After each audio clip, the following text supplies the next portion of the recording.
বন্ধুরা একটা দারুণ স্টক যে স্টকটা ফান্ডামেন্টালি অসম্ভব স্ট্রং এর যখন রিটার্ন অন ক্যাপিটাল এমপ্লয়েড দেখেছি 42.8, রিটার্ন অন ইকুইটি দেখেছি 46.6, কোম্পানিটার কারেন্ট মার্কেট প্রাইস হচ্ছে 337, অথচ তার ইন্ট্রিনসিক ভ্যালু দাঁড়াচ্ছে 883 এবং কোম্পানিটার যদি প্রাইস টু আর্নিং রেশিও দেখি সেটা হচ্ছে 9.08। আর যদি ইন্ডাস্ট্রির সঙ্গে কম্পেয়ার করি ইন্ডাস্ট্রির পি হচ্ছে 21.8। কোম্পানিটা যদি আমরা ডেট টু ইকুইটি দেখে নিই 0.43, একেবারে নেগলিজিবল নীল প্রাইস। সেলস গ্রোথ বিগত 5 বছর ধরে দেখি 42.2, মানে দুর্দান্ত। কোম্পানিটা বিগত 5 বছর ধরে আমরা যদি সেলস গ্রোথের সঙ্গে রিটার্ন অন অ্যাসেটকেও যদি কম্পেয়ার করে দেখি, রিটার্ন অ্যাসেটের হচ্ছে 25.2, রিটার্ন অন অ্যাসেট 15 থেকে 17 থাকা যথেষ্ট ভালো।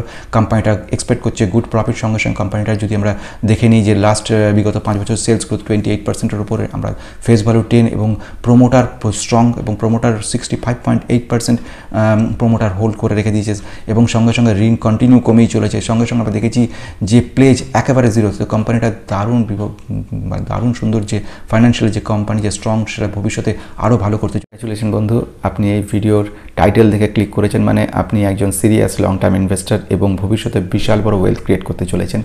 আজকে যে মাল্টিব্যাগার কোম্পানিটা নিয়ে আলোচনা করব, সেই কোম্পানিটার পুরোটা ভিডিওর কোনো অংশকে স্কিপ না করে শেষ পর্যন্ত যদি আপনি দেখেন, তবেই কিন্তু ভিডিওর পুরো লাভটা আপনি পেতে পারেন এবং ভবিষ্যতে এতে ইনভেস্ট করে আপনি বিশাল ওয়েলথ ক্রিয়েট করতে পারবেন। তো বন্ধুরা, আমি যে স্টকটা নিয়ে আলোচনা করতে চলেছি সেটা একটা মেটাল সেক্টরের স্টক এবং দুর্দান্ত স্টকটা এবং দারুণভাবে রিটার্ন দিয়ে গেছে। স্টকটা শুধু ম্যানুফ্যাকচার করছে না, ট্রেডিং, সেলস সমস্ত কিছু যুক্ত, এক্সপোর্ট প্রচুর করছে। এর অসম্ভব ভালো ফাইন্যান্সিয়াল, শুধু রিটার্ন বলে না, ফাইন্যান্সিয়ালের দিক থেকেও অসম্ভব ভালো এবং এর দুর্দান্তভাবে যে ফাইন্যান্সিয়াল স্ট্রং রয়েছে সেটা আমি বারবারই বলেছি। তো আপনি যদি 10,000 টাকা এখানে ইনভেস্ট করে রাখতেন, তাহলে আপনাকে প্রায় 3,90,000 টাকা আপনার হয়ে যেত। আপনি যদি মাত্র 5 বছরের জন্য রাখতেন, তাহলে আপনার ইনভেস্টেড অ্যামাউন্ট 5 গুণ হয়ে যেত এবং আপনি যদি 1 বছরও রাখতেন, তাহলেও আপনার ইনভেস্টেড অ্যামাউন্ট প্রায় 1.5 গুণের উপর হয়ে যেত। তো বন্ধুরা, বুঝতে পারছেন যে কোম্পানিটা কত সুন্দর কোম্পানি এবং কত ভালোভাবে কাজ করছে এবং এর ভবিষ্যৎ দুর্দান্ত রয়েছে। তো বন্ধুরা, এই কোম্পানিটার স্টকটা আসার আগে একটা কথা বলে নেওয়া দরকার, সেটা হচ্ছে অনেকে প্যানিক করছে 20,000 এসে গেল বলে। মানে তারা যখন নিচে থাকে, কোম্পানিটার স্টকটা নিচে থাকে, তখনও যখন 16,000 17,000 যখন স্টকগুলো থাকে, যখন নিফটি থাকে 16,000, তখনও তারা টেনশন করে। যখন তারা 20,000 নিফটি চলে যায়, তখনও তারা টেনশন করে। তো বন্ধুরা, টেনশন করে কোনো লাভ নেই। একদিন 16,000 ছিল, সে তারপরে 17,000 হয়েছে, 18, 19, 20-তে এসছে। তো একদিন 20ও ছাড়িয়ে 21, 22, 24-এ চলে যাবে। সুতরাং বন্ধুরা, এটা নিয়ে নিফটি বাড়লো কি কমলো সেটা নিয়ে চিন্তা ভাবনা করে লাভ নেই, বরঞ্চ টোটালি ফোকাস করুন আপনারা বিজনেসটার দিকে। এই বিজনেসটা একটা অসাধারণ বিজনেস, একটু risky company, very small cap company, micro cap বলা যেতে পারে। 454 কোটি টাকা মার্কেট ক্যাপিটালাইজেশন রয়েছে এবং সঙ্গে রয়েছে এর কারেন্ট মার্কেট প্রাইস হচ্ছে 337 টাকা। কিন্তু এই কোম্পানিটার যদি আমি ইন্ট্রিনসিক ভ্যালু দেখি, যেটা সবসময় দেখা উচিত একজন ভ্যালু ইনভেস্টারের পক্ষে, সেটা দাঁড়াচ্ছে 883। মানে ইনভেস্টমেন্ট করার জন্য এটা একটা দুর্দান্ত টাইম এবং এই ইনভেস্টমেন্টের জন্য এটা পারফেক্ট। এই কোম্পানিটা এখনও আন্ডারভ্যালুড রয়েছে। পি রয়েছে কত? 9.08, সেখানে ইন্ডাস্ট্রি পি রয়েছে 21.8।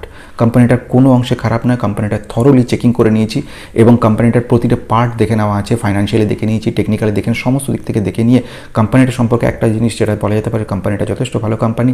কোম্পানিটার রিটার্ন অন ক্যাপিটাল এমপ্লয়েড আমরা দেখে নিয়েছি বন্ধু 42.8 এবং দেখেছি রিটার্ন অন ইকুইটি 46.6। সুতরাং কোম্পানিটা দারুণ বিগত বছরভাবে যেমনভাবে সুন্দরভাবে রিটার্ন দিয়ে এসছে, আগামী বছরগুলো তো দিতেই চলেছে। কারণ এর আরও কতগুলো কারণ বলবো।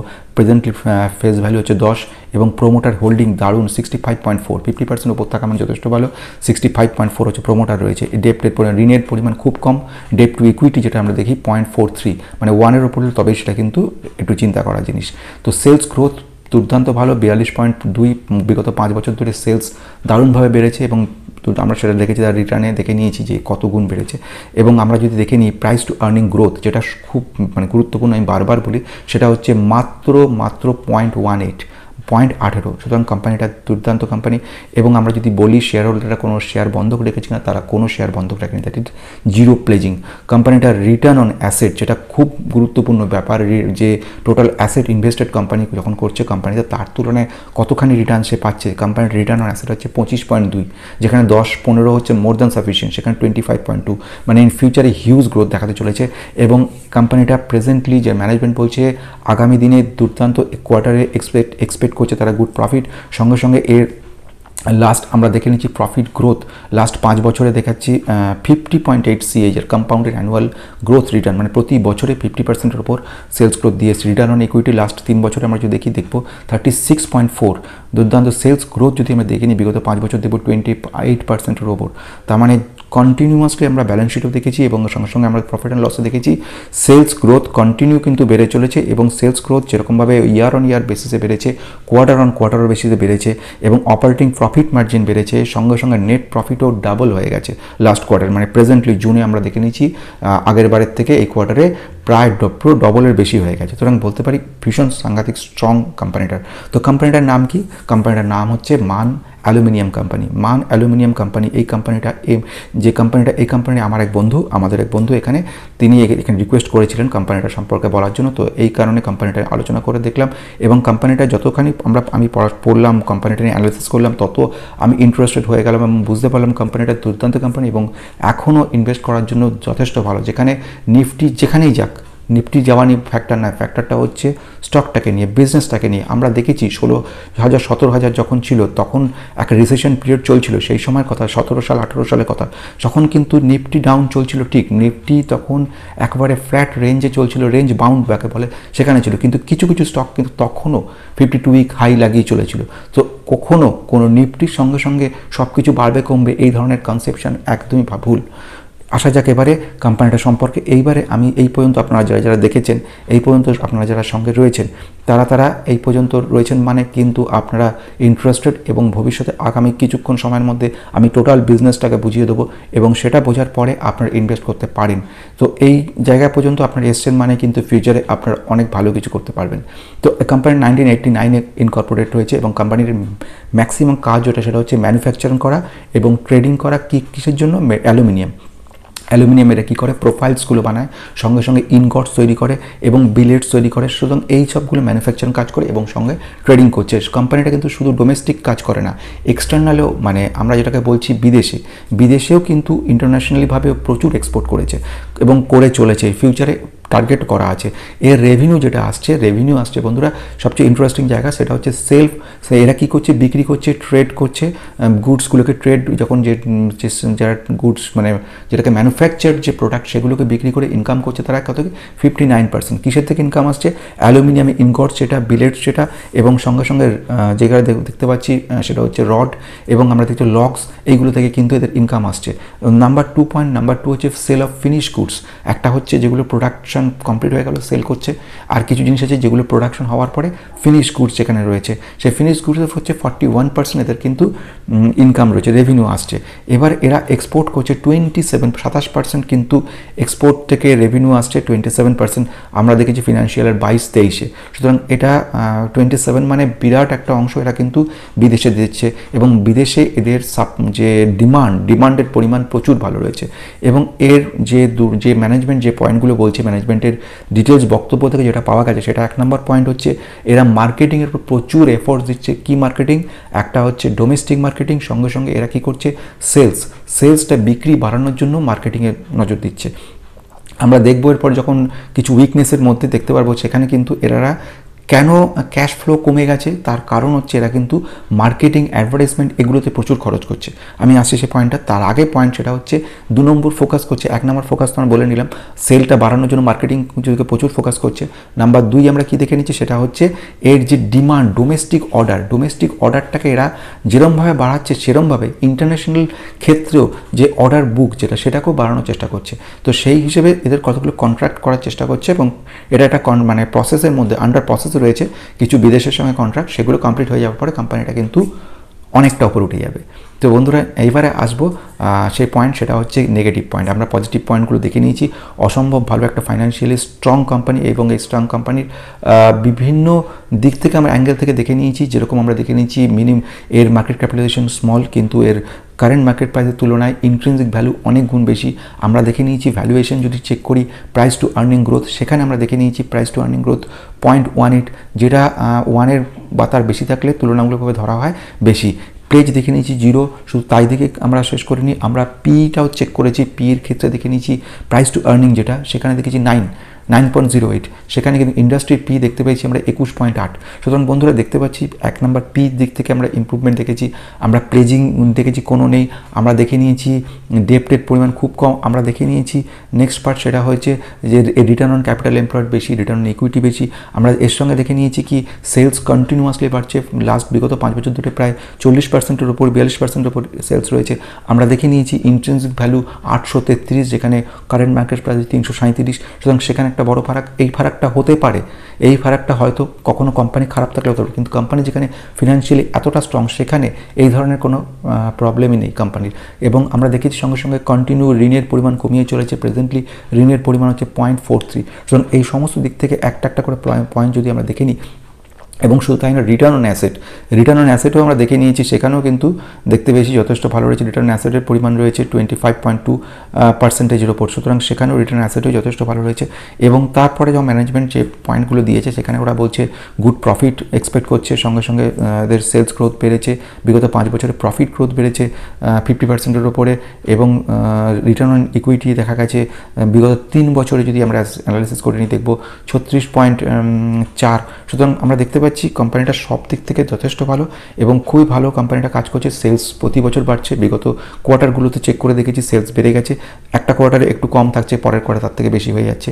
অপারেটিং প্রফিট মার্জিন ব্যালেন্স শিটে আমরা দেখেছি প্রতি বছরে বেড়েছে, এবং নেট প্রফিট কিন্তু ব্যালেন্স শিটে দেখছি আমরা প্রতি বছরে বাড়তে গেছে। সুতরাং আমরা দেখেছি লাস্ট কোয়ার্টারের তুলনায় আমরা দেখেছি মার্চে যে যা নেট প্রফিট ছিল জুনে গিয়ে আমরা দেখতে পেয়েছি পুরো ডবল হয়ে গেছে, ডবলের একটু বেশি হয়ে গেছে। সুতরাং বলতে পারছি যে সব দিক থেকে ভীষণ স্ট্রং একটা পাওয়ারফুল কোম্পানি, এবং এই কোম্পানির এতগুলো প্লাস পয়েন্ট দেখার পরে আমরা দেখে নেব নেগেটিভ পয়েন্টটাও জানা দরকার। যিনি অলরেডি যারা ইনভেস্ট করেছেন আপনারা এর মধ্যে জানিয়ে দেবেন কে ইনভেস্টেড হয়েছেন কোম্পানিতে রয়েছেন বা কে ইনভেস্ট করতে চাইছে। যে পয়েন্ট লাস্ট রয়েছে সেটা হচ্ছে উইকনেসগুলো আমরা একটু দেখে নেব। উইকনেসগুলোর মধ্যে প্রধান যে উইকনেস সেটা আমরা দেখতে পেয়েছি সেটা হচ্ছে লায়াবিলিটি। প্রেজেন্টলি ব্যালেন্স শিটে আমরা দেখতে পাচ্ছি সেটা লায়াবিলিটি কিন্তু বেড়েছে কিছুদিন, এবং লায়াবিলিটি বাড়ার কারণ অবশ্যই রয়েছে, সেটা হচ্ছে এরা মার্কেটিংয়ের দিকে নজর দিচ্ছে এবং সঙ্গে কিছু খরচপাতি বাড়ছে, সো লোন নিয়ে এরা কিন্তু কাজগুলো করছে। নেক্সট যে সেকেন্ড পয়েন্ট সেটা আমরা দেখেছি নেট ক্যাশ ফ্লো জিরো। এটা একটা কিন্তু রিস্কি পয়েন্ট। যখন আমরা মনে রাখবো যে নেট ক্যাশ ফ্লো জিরো হয়ে গেল তখন আমাদের কিন্তু কয়েকটা জিনিস মাথায় রাখতে হবে, যেরকম ইনভেস্টিং অ্যাক্টিভিটি কিছু আছে কি না, ক্যাশ রিলেটেড অ্যাক্টিভিটি কী কী রয়েছে, আমাদের অপারেটিং অ্যাক্টিভিটি কী কী আছে। সো এই পয়েন্টগুলোকে আমরা জানতে হবে। যদি আমরা দেখে নিই যে অপারেটিং অ্যাক্টিভিটি বেশি আছে, মানে কীরকম হচ্ছে, এখানে cash flow net cash flow আগের বারে নেগেটিভ ছিল, এখন সেটা পজিটিভ, তার মানে পজিটিভ সাইডে আসছে। কিন্তু এরা কী করছে, এরা কন্টিনিউ মার্কেটিং করে চলেছে এবং মার্কেটিংয়ে এদের প্রচুর খরচা হচ্ছে, তার জন্য তারা যে নেট ক্যাশ ফ্লোটা জিরোতে চলে আসছে। এবারে নেক্সট পয়েন্ট আমরা ডেটার্স ডে কিন্তু বাড়ছে মানে আমাদের যে ক্যাশ যে কন্টিনিউ যে বিক্রি হচ্ছে। ডেটার্স ডে বলতে কী বোঝাচ্ছি, ডেটার্স ডে বলতে বোঝাচ্ছে যখন কোনো কোম্পানি কোনো একটা পার্টিকুলার স্টককে নিচ্ছে এবং সে স্টকটা ফার্স্টে কস্ট র মেটেরিয়াল কিনে আনছে, প্রসেস করছে, তারপরে সেটা ম্যানুফ্যাকচার করার পরে কস্ট অফ গুডস সোল্ড যাচ্ছে, তারপরে সেমি ফিনিশ গুডস, তারপরে ফিনিশ গুডস হচ্ছে। এইবারে যে কন্টিনিউ প্রসেসগুলো চলছে হওয়ার পরে যখন বিক্রি করছে তখনই কিন্তু সঙ্গে সঙ্গে তারা টোটাল টাকাটা পেয়ে যাচ্ছে না। তারপর যারা থাকছে তাদের কাছ থেকে ডেটার্স যারা থাকছে তাদের কাছ সঙ্গে একটা কন্ট্রাক্ট থাকছে, তারা বলছে পুরো টাকা দেবো না, 50% টাকা দেবো, 50% টাকা কিছুদিন পরে দেবো, প্রফিট হলে দেবো, তারপরে দেবো, এরকম একটা কন্ডিশন থাকছে। ফলে কী হচ্ছে, তারা পুরো টাকাটা না পাওয়ার জন্য পরবর্তীকালে যখন তারা আবার র মেটেরিয়াল কিনতে চলেছে সেইটা কিন্তু এক্সট্রা পুঁজি থাকা দরকার, ক্যাপিটাল, না হলে কিন্তু সেই পরিমাণে ক্যাপিটাল নিয়ে আবার নতুন করে অর্ডার দিতে পারছে না। ফলে প্রচুর অর্ডার পাচ্ছে কিন্তু অর্ডারগুলো এক্সিকিউট করতে পারছে না, কারণ তাদের ক্যাশ কমে যাচ্ছে বলে। তো এই যে জিনিসটা তৈরি হচ্ছে এটাকে বলছি আমরা ডেটার্স ডে বেড়ে যাওয়াটা ভালো লক্ষণ নয়। কিন্তু আবার উল্টো সাইডে আমরা দেখছি কি ক্যাশ কনভার্সন সাইকেল কিন্তু কমছে। ক্যাশ কনভার্সন সাইকেল কমে যাওয়ার কথার অর্থ হচ্ছে যে ক্যাশটা খাটানো হচ্ছে, যে ক্যাশটা নিয়ে কোম্পানিটা কাজে লাগিয়ে প্রোডাকশন করে সেইটা নিয়ে র মেটেরিয়াল থেকে ফিনিশড গুড হয়ে সেটা সেল করছে, ক্যাশটা কিন্তু ডাইরেক্ট দিয়ে দিচ্ছে। কিন্তু ক্রেডিট, যেটা আমি বলছিলাম, ক্রেডিটে যে ধারে যে কাজগুলো হচ্ছে, ধারের টাকাগুলো এখনও পুরোপুরি পাচ্ছে না। এবার সেই কারণের জন্য আমরা দেখতে পাচ্ছি যে ডেটার্স ডের ক্ষেত্রে সেখানে বেড়ে যাচ্ছে কিন্তু ক্যাশ কনভার্সন সাইকেল কিন্তু কমে যাচ্ছে। তো একদমই কোম্পানিটাকে এইভাবে বলা যেতে পারে না যে সঙ্গে সঙ্গে যে ডেটার্স ডে বেড়ে গেল মানে কোম্পানি ভবিষ্যতে অসুবিধা হবে বা নেট ক্যাশ ফ্লো জিরো হলো মানে এই কোম্পানি খারাপ হলো। নো, এখানে অনেক কিছু ভাবার চিন্তা করার ব্যাপার রয়েছে। নেক্সট পয়েন্ট সেটা হচ্ছে প্রোমোটার হোল্ডিং। আমরা দেখতে পেয়েছি প্রোমোটার কিন্তু ডিক্রিজ করেছে সামান্য পরিমাণে, কিন্তু তার জায়গায় আবার পজিটিভ জিনিস দেখতে পাচ্ছি, সেটা হচ্ছে এফআইআই মানে যারা যারা ফরেন ইনস্টিটিউশন ইনভেস্টর আছে তারা কিন্তু আবার এন্ট্রি করছে। সঙ্গে আমরা দেখছি পাবলিক পরিমাণ বাড়ছে। এখানে একটুখানি ভাবার আছে, যদি প্রোমোটার এখানে বা মানে কমে যায়, সেল করে যায় এবং পাবলিক বেড়ে যায়, তাহলে কিন্তু আমাদেরকে রিস্ক, এবং এটা যদি কোয়ার্টার অন কোয়ার্টার হতে থাকে, 2-3টে কোয়ার্টার হলেই আমাদেরকে কিন্তু এক্সিট করে যাওয়ার জায়গায় চলে আসতে হবে। কিন্তু আমি দেখতে পাচ্ছি এফআইআই এন্ট্রি করছে। এফআইআই ছিল না, এখন এফআইআই এন্ট্রি নিয়েছে। এফআইআই যখন এন্ট্রি নিচ্ছে মানে কিন্তু আমরা মনে করে নেবো সেটা আরও ভালো হচ্ছে, কারণ এফআইআই এখন এন্ট্রি নিচ্ছে মানে এফআইআই বুঝতে পেরেছে একটা কোয়ার্টারের মধ্যে এদের কি পরিমাণ ভবিষ্যতে দিতে চলেছে, তো সেই কারণের জন্য কিন্তু এফআইআই এন্ট্রি নিচ্ছে। সুতরাং আবার পাবলিক সামান্য পরিমাণে এন্ট্রি নিয়েছে। তো এটা আমি যেটা বলতে পারি সেটা হচ্ছে টোটাল ওভারভিউ দিয়ে কোম্পানি যথেষ্ট ভালো কোম্পানি, ইন ফিউচারে কোম্পানিটা আরও বহুগুণ ইমপ্রুভ করতে চলেছে। তো ব্যাপার হচ্ছে সেটা হচ্ছে এই দুর্দান্ত যে কোম্পানিটা নিয়ে আমি এতক্ষণ কথা বললাম, সেই কোম্পানিটার আমরা পজিটিভ সাইড দেখে নিলাম। পজিটিভ দারুণ বেস, যেটা যার উপর দাঁড়িয়ে থাকে একটা পুরোপুরি একটা পিলার, সেই বেসটা অসম্ভব স্ট্রং রয়েছে। সেখানে ইন্ট্রিনসিক ভ্যালুর থেকে কম, টোটাল ভ্যালু ইনভেস্টিং যে যতগুলো ফর্মুলা লাগিয়ে দেখা গেছে যথেষ্ট ভালো, এবং কোম্পানির পাস্ট এক্সপিরিয়েন্স বিগত 5 বছর দেখে নিয়েছি যথেষ্ট ভালো, রিটার্ন অন অ্যাসেট বিগত 5 বছর দেখেছি যথেষ্ট ভালো, সেলস গ্রোথ বিগত 5 বছর দেখেছি যথেষ্ট ভালো, এবং আমরা দেখে নিয়েছি প্রোমোটার 65%-এর উপর ধরে রেখে দিয়েছে, এবং সঙ্গে সঙ্গে দেখে নিয়েছি ঋণের পরিমাণ একেবারেই কম, প্রাইস টু আর্নিং গ্রোথ একেবারেই কম, প্লেজ একেবারেই নেয়নি। সুতরাং সব দিক থেকে যদি দেখা যায় কোম্পানিটা ভেরি স্ট্রং। এইবারে শুধু কয়েকটা পয়েন্ট রয়ে গেছে, যেমন আমি আগে আলোচনা করলাম, সেইগুলো পয়েন্টগুলো একটু রিস্কি। কোম্পানিটা ভেরি স্মল ক্যাপ কোম্পানি, যখন এটা পড়তে শুরু করবে তখন এটা 30-40% পর্যন্ত ডাউন হতে পারে, কিন্তু সঙ্গে সঙ্গে কোম্পানিটার রিটার্ন দেওয়ার ক্ষমতা বেশ কয়েক হাজার গুণ রয়েছে। সুতরাং কোম্পানিটা বন্ধুরা, আজকে এই ভিডিওটা এই পর্যন্ত। যদি আপনাদের ভালো লেগে থাকে, নতুন আপনারা ভিউয়ার হয়ে থাকেন, তাহলে অবশ্যই সাবস্ক্রাইব করে বেল আইকন প্রেস করে দেবেন। আর যদি আপনারা ওল্ড আমার সাবস্ক্রাইবার হয়ে থাকেন, ভালো লাগলে অবশ্যই লাইক করুন। লাইকটা আমার খুব মোটিভেট করে, এবং সঙ্গে সঙ্গে এটাকে শেয়ার করে দেবেন যদি ভালো লাগে। নমস্কার বন্ধুরা।